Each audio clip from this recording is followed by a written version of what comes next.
A stroll by the palace of the Emir of Fika, paraphernalia of royalty dots its walls. A step into the inner chamber of the palace, a date with the crafty hands of traditional architecture.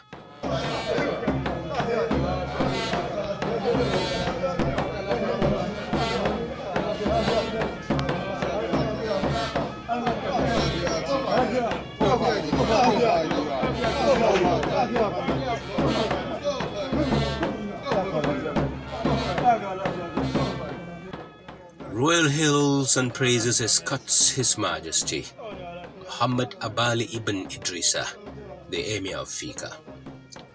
His sitting curtained by the garment of the palace hands. When the garments gave way, an articulated description of the path forefathers of the Emir took to preserve people, culture, and values of the Bolawa.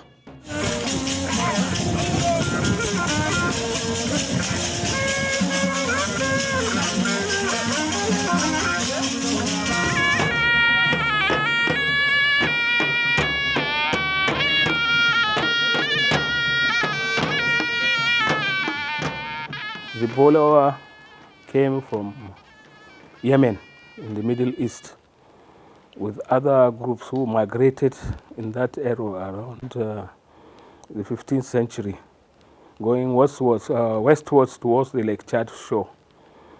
The migration took place with about 35 groups, who are mostly known as the Kanuris, Jukun, Igala, and so a host of others who are spread all over northern Nigeria. So we migrated to the shores of Lake Chad.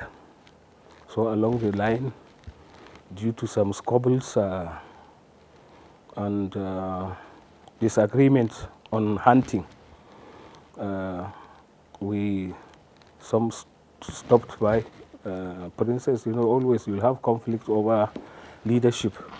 So along the line, the main Bolawa group went eastwards, looking for grazing and a place to settle down. So eventually they arrived the Daniski Hills.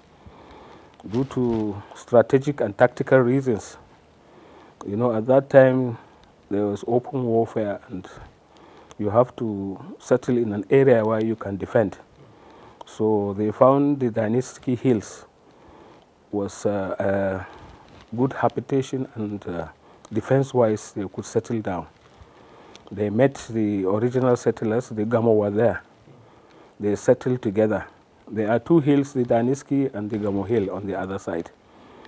The Bolawa since Yemen they came, they had an established administrative structure which comprised the Emir, and then you had the Tinjahuya, Chiroma, Tamana, and our own cultural, the Tambal, which is the symbol of the authority of the Emir. Since that time we came with it. We're still here, but so we settled at Daniski for some time. We had about 6 emirs who ruled, and then towards the ground level you had where the crown prince is had his abode. He can't join his father there. So we had about 6, I think, emirs at Daniski. Before, after some time, they came down to the present Fika, which they call it Lafia Moi, meaning King's Peace.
The piece of history atop a mountain kilometers away from Patiskum. We drove through the thick, thin to discover the hidden secrets of the people which lies on top of the Daniski mountain. A historic village where the custodian of the mountain lived was our first stop, and one of my favorite lunch was in the offing.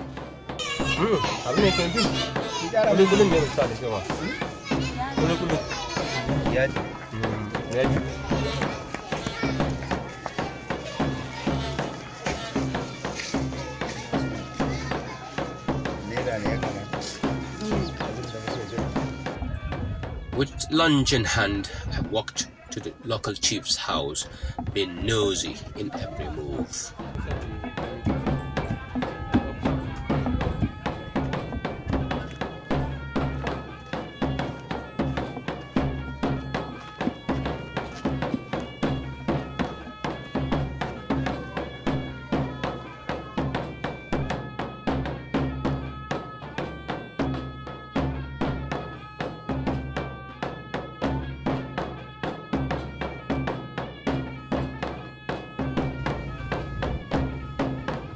With a number of guides, we rode a rough ride in between the winnowing of grains, then through a dry waterway.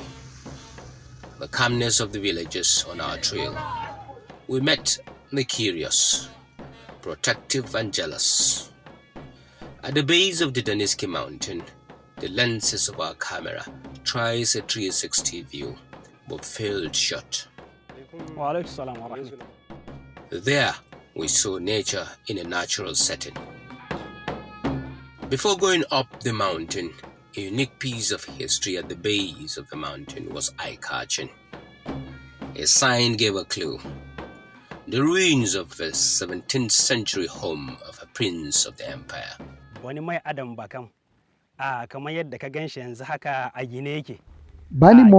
Bakam just as you've seen it, has been built for the son of the emir who rules the people of Daniski up in the mountain.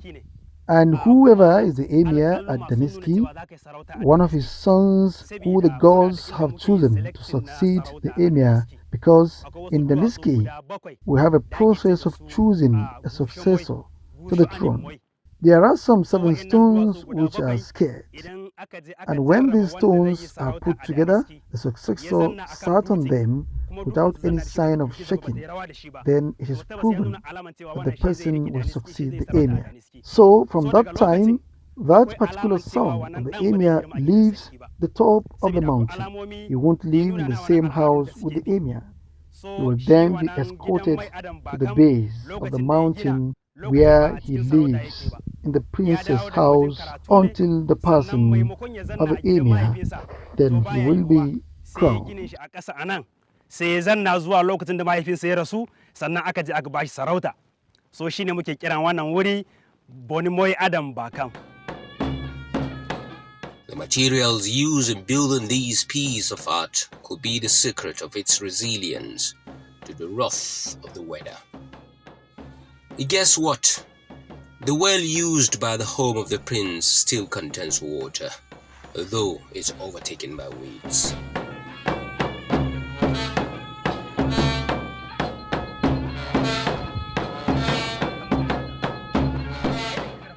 I'm not a prince being cooked for the throne, so I stepped after my guides towards the peak of the Daniski mountain.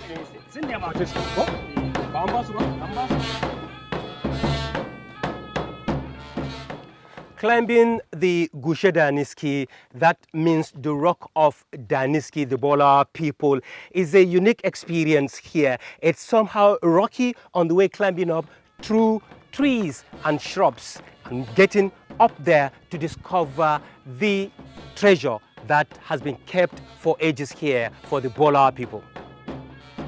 After a while, the going gets tough.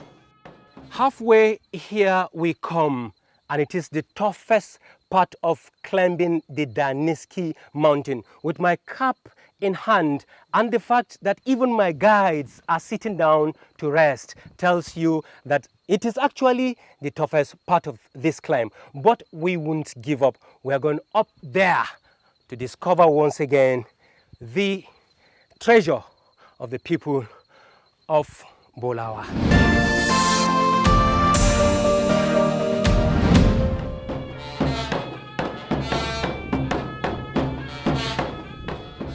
In less than an hour, we were up the mountain and getting the aerial view of the treasured flat and vast land on top the mountain was a revelation. We left the eagle eye above our heads and stepped on the path of history. Our first point of call on the route of discovering the heritage of the Bolawa people on the mountain of Daniski was the ruins of the Emir's palace, which is known in their local dialect as Bani Moi. And then moving on into what used to be the palace where about 22 emirs rule this kingdom until the last one, Ibrahim, who descended with his people to continue ruling the kingdom in Fika. And before us was our first discovery.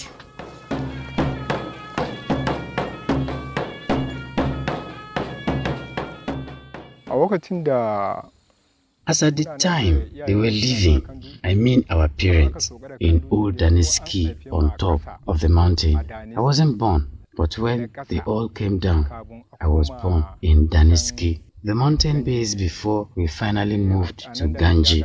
Where we live now, we heard from our elders that I was a baby when we left. There are things I still remember, like the huts, the signs of a forgotten city, the date palm trees, and a well for fetching water. We used to go back to the old city and play as children. Now it's all in the past. Choosing atop the mountain for the people of Bolawa was in the footsteps of the Ethiopian Empire, which stood tall against the Italians. But because he wants to preserve the little people he has, then he climbed up, dig trenches all along to preserve. Then they settled in Daniski. From Daniski, staying here, like you heard, after 22 tombs of our great emirs buried off there. Then later they discovered a place called Fika. Then he descended under the rulership of Ibrahim Dazara, Mo Ibrahim. He descended here, traveling, start looking for a little bit, you know, the war started easing up. Then he settled in Fika. They call it Lafia Moi, mean there is peace there, Lafia Moi. So he settled down around 1802. And right from there, the settlement in Fika started. And later, they are staying, we have up to 6 or 7 tombs of also emirs in Fika. They are labeled from so time to so time. It's there in Fika.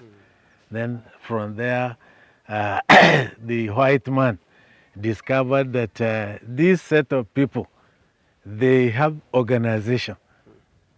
They have all that is needed to be as a people. Then he said, okay, this emir is supposed to go and link up the trade something, popularly Kano, Borno route, trade route.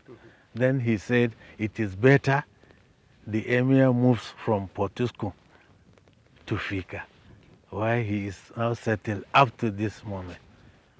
Moi Mamadi went there, then there Moi Abari started, and then from there the president Moi Muhammad Ibn Abali Muhammad Idris. Presently we are now in Portusco. MashaAllah. So now, how important or how strategic is this place? This place, because you say history, people without history, you are nothing.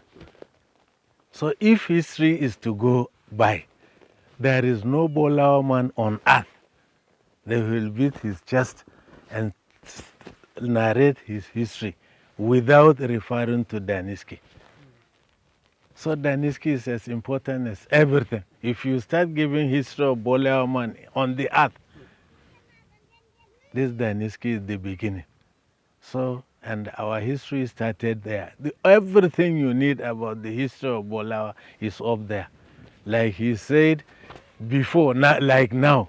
If an emir passes up, you know, you have to look for kingmakers, the traditional kingmakers. But before then, here, like he said, if you go up there, there is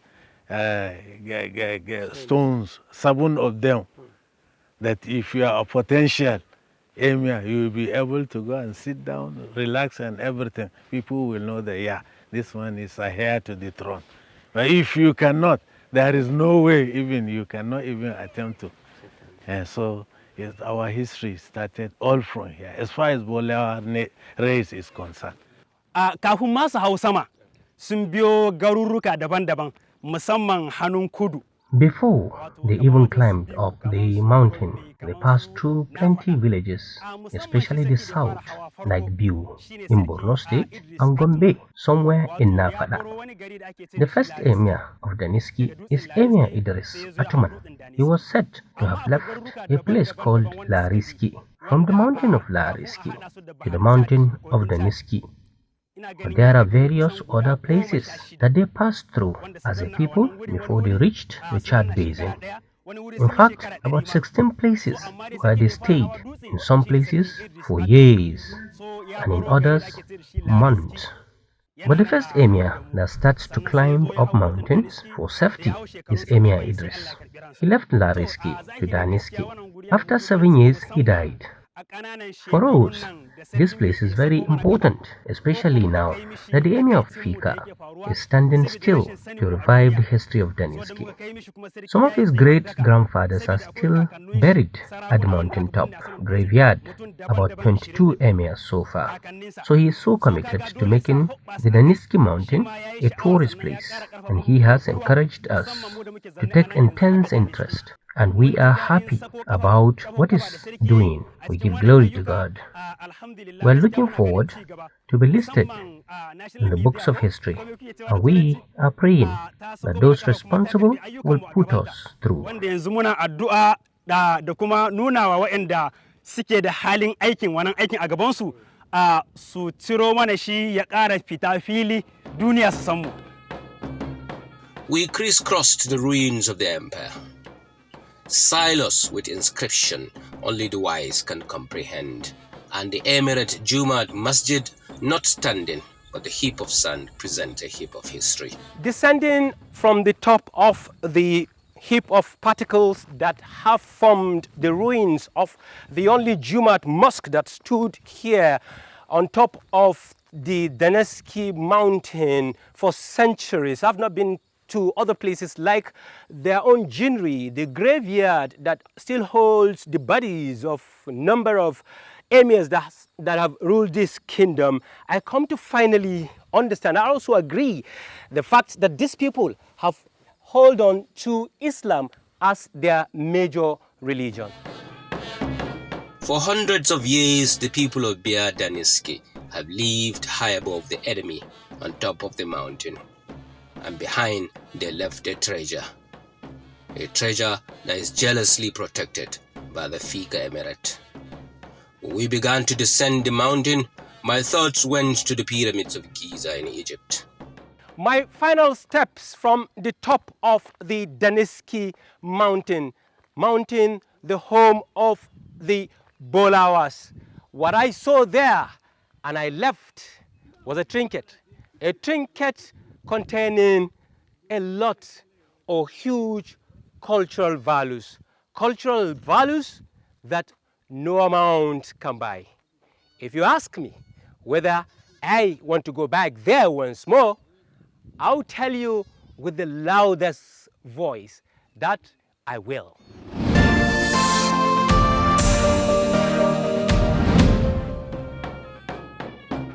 What have they done to attract and keep tourists? Wondering if that can be replicated in Daniski. But I seem to be in a haste because the Emirate is already having a robust plan. About 2-3 months ago, the Commission for Museums and Monuments came and they went up to this and they made a survey of the place. They did some excavations for historical purposes and archaeological purposes, and they found that this Daniski has the potential of being a World Heritage Site, and that in fact they have made a study and they are making a recommendation for it to be a national monument, which we are working towards it. It will cost a lot to, as you have seen the train, we don't know how to make it easy for tourists to come, but I think it has the potential, and we are even happy. We appreciate the fact that you took the time to go up, and coming down is a bit difficult. So we have the plan, and we're making efforts with the other organizations to see that we can make it a very attractive place for tourists, which I think is on the pipeline.